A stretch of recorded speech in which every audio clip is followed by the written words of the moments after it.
ஹாய்ங்க. இன்றைக்கி நம்ம ஒரு அருமையான எண்ணெய் கத்திரிக்காய் குழம்பு தான் எப்படி செய்கிறதுன்னு பார்க்க போகிறோம். வாங்க எப்படி செய்கிறதுன்னு பார்க்கலாம்.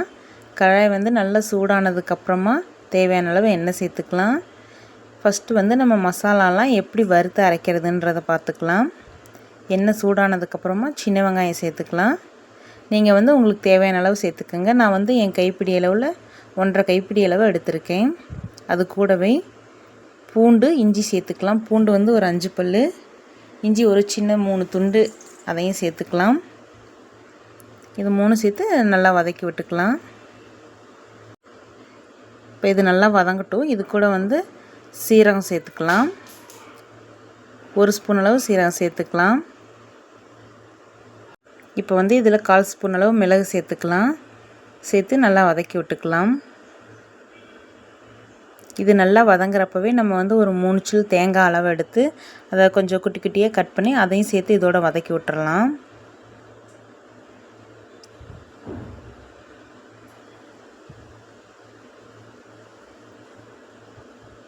இப்போ இதையும் சேர்த்து நல்லா வதக்கி விட்டுறலாம்.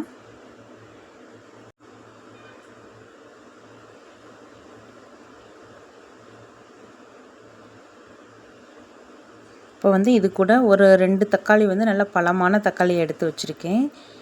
அதையும் கட் பண்ணி இது கூட சேர்த்து வதக்கி விட்டுடலாம். இது நல்லா வதங்கட்டும்.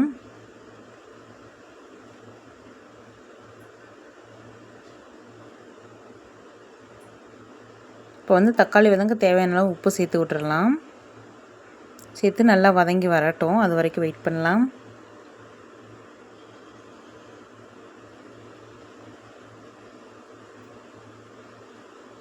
பார்த்திங்கனாவே உங்களுக்கு தெரியும் நல்லா வதங்க ஆரம்பிச்சிருச்சு. இன்னும் ஒரு 2 நிமிஷம் இருந்து நம்ம இதை ஆஃப் பண்ணிடலாம். ஆஃப் பண்ணி ஆற வச்சு அரைச்சி எடுத்துக்கலாம்.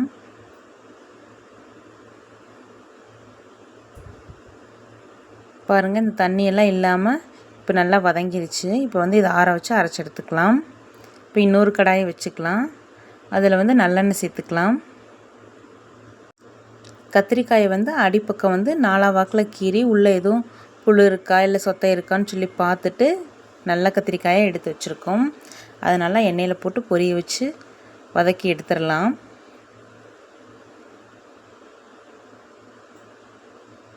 கத்திரிக்காய் எண்ணெயிலே நல்லா வதங்கணும். பாதி பதம் அளவு நல்லா வதங்கணும்.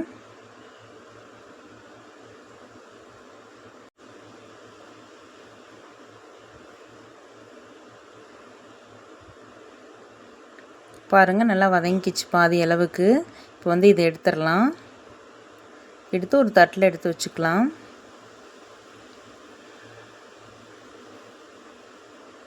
எடுத்துகிட்டு இப்போ அதே எண்ணெயில் தேவையான அளவு கடுகு, வெந்தயம் இதெல்லாம் சேர்த்து நல்லா பொரிஞ்சதுக்கப்புறமா ஒரு சின்ன பெரிய வெங்காயம் எடுத்து கட் பண்ணி வச்சுருக்கேன். அதுவும் பச்சை கருவேப்பிலும் ஒன்றா சேர்த்து விட்டுறலாம். சேர்த்து இது நல்லா வதங்கட்டும்.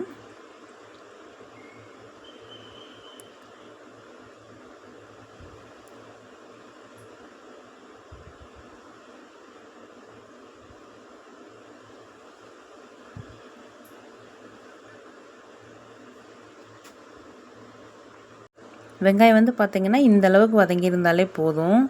ரொம்ப ப்ரௌன் கலராக வர வரைக்கும் வதங்கணும்லாம் இல்லை.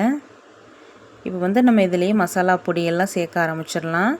அடுப்பு நம்ம சிம்மில் வச்சுட்டு இந்த மாதிரி சேர்த்தோம்னா மசாலாலாம் கருகாமல் இருக்கும். 1 ஸ்பூன் அளவு மல்லித்தூள் சேர்த்துருக்கேன். 1 ஸ்பூன் அளவு மிளகாத்தூள் சேர்த்துக்கலாம். சேர்த்து நல்லா வதக்கி விட்டுடலாம். அது எண்ணெயிலே நல்லா வதங்குறப்ப அந்த பச்சை வாசனை இல்லாமல் இருக்கும். கலர் கூட நல்லா இருக்கும் குழம்புக்கு. இப்போ அரைச்சி வச்சுருக்க மசாலாவை சேர்த்துடலாம்.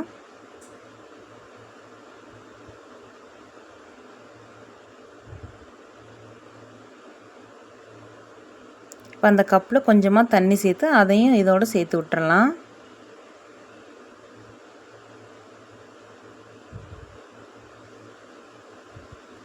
நல்லா மிக்ஸ் பண்ணிக்கலாம். இந்த தண்ணி அளவு பத்தலைனாலும் உங்களுக்கு தேவையான அளவு நீங்கள் சேர்த்துக்குங்க. இப்போ புளி தண்ணி கொஞ்சம் சேர்த்துக்கலாம். நான் ஒரு 1/4 எலுமிச்சம்பழம் அளவு தான் புளி தண்ணி சேர்த்துருக்கேன். இப்போ தேவையான அளவு உப்பு சேர்த்துக்கலாம். ஏற்கனவே நான் மசாலா வறுத்து அரைக்கிறப்ப கொஞ்சம் உப்பு சேர்த்துருக்கோம். அதனால் அளவாக உப்பு சேர்த்துக்கலாம். இப்போ வந்து நல்லா இது வந்து ஒரு கொதி வந்ததுக்கப்புறமா நம்ம கத்திரிக்காய் ஏற்கனவே வதக்கி வச்சுருக்கோம் பார்த்திங்களா, அதை இது கூட சேர்த்து கொஞ்சம் வேக விட போகிறோம். அவ்வளோதான்.